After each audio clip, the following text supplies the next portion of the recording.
네, 오늘도 어제에 이어서 그저께 진행됐던 강혜경 씨와의 사전 인터뷰 녹화 내용 일부 여러분께 전해드리겠습니다. 함께해 주시죠. 그 전에 좀 나왔던 게 박형준 시장권과 관련해서 여론조사를 한 적이 있다. 네, 맞습니다. 어떤 내용입니까? 부산시장 관련된 이제 보궐선거 관련된 있던 그 여론조사였고 박형준을 하기 전에 이현주 예. 그 당시 지금 현재 더불어민주당 의원이시지만 네. 그때 이현주 의원의 조사를 먼저 시작을 했었어요. 그때는 국민의힘 소속이었던 거예요? 네, 국민의힘 당명이 바뀌었나 그 전에? 아니요. 그때 그 보궐선거 때는 국민의힘 국민의힘이죠. 맞죠? 예. 국민의힘 맞습니다. 국민의힘 그 후보로 예비 후보로 이제 이현주 의원의 그 당시 후보의 조사를 먼저 시작을 했었고 조사를 하다가 뒤에 이제 박형준이 의뢰가 들어왔었어요. 제가 알기로는 박형준 씨가 명태균 씨를 찾아왔고 네. 도와달라라는 얘기를 해서 네. 박형준 일을 시작을 했었거든요.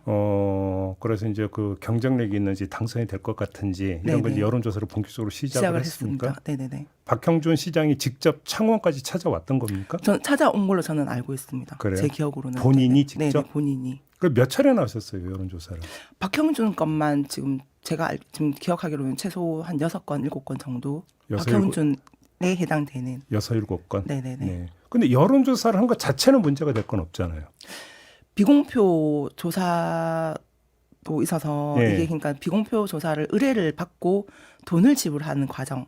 제가 지금 기억하기로는 통장으로 들어온 것보다는 현금으로 금액이 좀 정확하게 기억이 안 되는 거예요. 그러면 여기서 두 가지를 한번 짚어보죠. 첫째, 그러면 그 비공표 여론조사를 할 때 혹시 또 그러니까 이른바 조작의 범주에 들어가는 혹시 그런 작업이 있었습니까? 없었습니까?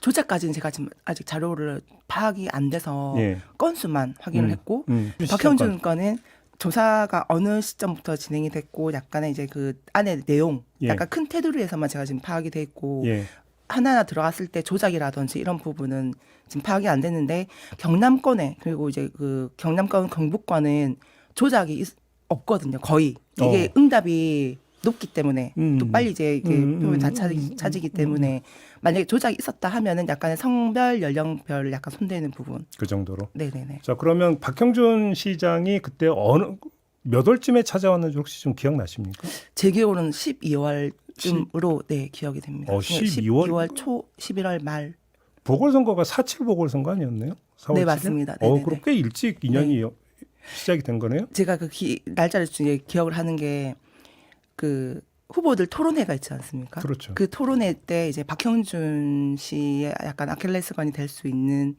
그거를 이제 공격을 방지하고자 이제 명태균 씨가 이제 토크를 할 때 이렇게 그 방어를 해라고 자료를 만든 게 있었어요. 그 토론 방어 전략을 짜서 그렇습니까? 네. 전략이라기보다는 그 상대 후보가 누군가 그 방송에 나와서 박형준에 관련된 얘기를 했던 적이 있는데 개인 신상 문제였습니까? 네네네 맞습니다. 그 부분을 따로 이제 텍스트를 뽑아라. 명태균 지시가 있어서 그걸 뽑아서 이제 명태균한테 전달을 했었고 명태균 씨가 그걸 가지고 박형준을 만나러 갔었어요. 만나러 간다 했었고 그게 12월이었습니까? 네네네. 그럼 2년은 그 전이라고 봐야 되겠네요. 그렇죠. 그래요.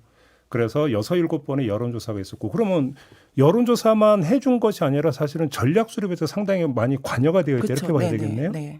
자 그러면 그 여론조사 비용 지불 문제가 어떻게 돼 있다는 겁니까? 그거를 그러니까 이게 통장에 들어온 게 확실치가 않아요. 그러니까 이게 좀 약간의 이제 시기가 좀 오래되다 보니까 그 통장으로 들어왔었으면 차명으로 들어왔거나 했을 건데 현금으로 이제 들어왔기 때문에 이게 통장 기록이 안 남는 거예요. 이쪽에서 만약에 예를 들어서 나 돈 안 줬어, 나 조사한 게 없어라고 이제 해버리면은 그러니까 그러면 예를 들어서 나중에 관계를 부인하기 위해서 현금 지급한 거 혹시 이렇게 의심하시는 겁니까? 네네. 굳이 관계를 부인해 그 시점에서 한번 봤을 때 굳이 관계를 부인했어야 되는 이유가 뭘까요? 그 시점에서는 명태균 씨라는 존재가 세상에 알려진 것도 아니지만 약간의 이제 문제가 될 수 있는 소지가 있는 거죠. 보통 이제 여론조사가 그 신고가 되고 제대로 진행되는 조사 같은 경우는 세금 계산서를 정식적으로 끊고 법인 통장이라든지 이제 거래가 되는데 비공표 조사는 이제 어떻게 보면 이 후보자 입장에서는 선관위에 이제 신고 안 하는 그죠. 뒤에서 이제 조사를 하는 거라 통장 거래를 거의 안 합니다. 거의 현금을 들고 옵니다. 아, 그렇습니까? 네네. 아, 그런 또 이유가 있는 건가요? 네. 그러면 현금으로 지불했으면 박형준 시장이 직접 현금을 들고 와서 그러니까 저기 준 건지 아니면 또 다른 사람이 등장하는 건지 혹시 이것도 아십니까? 그것까지는 좀 정확하게 기억이 안 나고 예. 명태균 씨가 부산을 왔다 갔다 그러니까 서울도 왔다 갔다 했듯이 부산도 이제 왔다 갔다 했던 상황이라 바로 이제 수금을 해왔을 일단은 지금 정확하게 지금 기억이 안 나서 그러면 부분이. 비용으로 얼마쯤 받았는지 혹시 기억나세요? 금액이 정확하게 기억이 안 납니다. 그래요? 네. 그러면 그때 4.7 그 보궐선거가 서울시장 보궐선거와 부산시장 보궐선거가 같이 치러지잖아요. 맞습니다. 그러면 지금 이제 또 하나 이제 어떤 의혹의 축이 오세훈 서울시장과의 관계인데 거의 동시에 그러면 부산시장 후보자인 박형준 시장과도 관계를 맺고 있었었다. 네네. 그럼 두 개의 보궐선거에 전부 다 박형준 씨는 관여하고 있었다. 네. 이런 이야기가 되는 맞습니다. 겁니까? 근데 박형준 시장은 지금 그 관계를 부인하고 있는 겁니까? 네, 저를 이제 명예훼손으로 고소를 했고 명태균을 모른다. 어떻게 대응하실 거예요, 그러면? 고소를 했습니다. 고소를 하셨어요? 고소를 했고 예. 지금 조사가 아직 안 이루어졌어요. 그러니까는 이제 경찰 쪽에서도 경찰 쪽에 이제 고소를 해놓은 상태라 네. 이 지금 사건을 어느 정도 이제 봐야 조사를 할 수 있을 것 같다라고 이제 경찰 쪽에서도 얘기를 하고 있고 제가 이제 중앙지검이라든지 검찰 쪽에도 사건이 너무 많이 흩어져 있습니다. 이게 네. 너무 이렇게 흩어져 있어서 분산돼 있다 보니까. 한 곳에 몰아달라라고 요청을 또 드렸거든요. 그러면 6, 7번의 여론조사라는 건 모두 다 비공표 여론조사였습니까? 비공표도 있었고 여의도 연구원에서 의뢰를 했던 조사도 있습니다. 부산시장 보궐선거에 대한. 네, 서울이랑 부산이랑 같이. 같이. 네네. 그래요. 명태균 씨가 그러면 박형준 시장과의 관계에 대해서 우리 강혜경 씨한테 혹시 뭐 전한 이야기나 뭐 후일 때문에 혹시 이런 게 좀 있을까요? 당선된 이후에는 박형준 이름이 그렇게 자주 거론이 안 됐었거든요. 그래요. 네네. 그러면 당선된 이후로는 관계가 뜸해졌거나 단절됐다 이렇게 추정을 해야 되는 걸까요? 단절까지는 아니지만은 이게 너무 자주 소통은 아니었던 거. 그래요. 네네네. 알겠습니다. 네, 지금까지 강혜경 씨와의 사전 녹화 인터뷰 내용 보내드렸습니다.